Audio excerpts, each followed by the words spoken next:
თეთრი ხვრელები, რომლებიც თეორიულად ზუსტად შავი ხვრელების საპირისპიროა, შესაძლოა იდუმალებით მოცული ბნელი მატერიის მთავარ პორციას შეიცავდნენ. მიჩნეულია, რომ თავად ბნელი მატერია სამყაროს მატერიის უდიდეს ნაწილს შეადგენს. ზოგიერთი თეთრი ხვრელი შესაძლოა დიდ აფეთქებასაც კი უსწრებდა წინ. შავი ხვრელი აინშტაინის ფარდობითობის თეორიის ერთ-ერთი მთავარი წინასწარმეტყველებაა.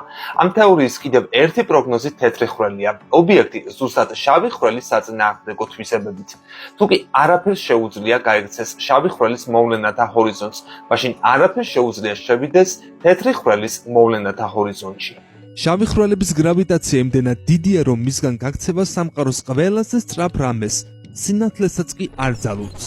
შავი ხვრელის ბირთვს გარშემორტყმული უხილავი სფერული საზღვარი აქვს, რომელიც უკან არდაბრუნების წერტილს აღნიშნავს. ის მოვლენათა ჰორიზონტის სახელითაა ცნობილი. ამ თეორიის მიხედვით, შავ ხვრელში ჩამავალი ენერგია და მატერია პოტენციურად გამოდის თეთრი ხვრელიდან, კოსმოსის რაღაც სხვა ნაწილში ან სრულიად სხვა სამყაროში. როდესაც შავი ხვრელი კვდება, ის თეთრ ხვრელად გადაიქცევა.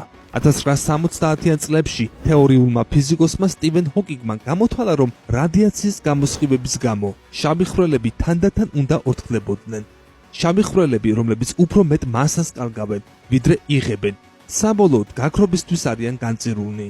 ამჟამად მიჩნეულია, რომ შავი ხვრელი წარმოიქმნება მაშინ, როცა მასიური ვარსკვლავი გიგანტური აფეთქების შედეგად სუპერნოვა ხდება, რაც საბოლოოდ სრულდება მატერიის უკიდურესი შეკუმშვით და შავი ხვრელის ბირთვში უსასრულოდ მკვრივი წერტილის, ეგრეთ წოდებული სინგულარობის წარმოქმნით.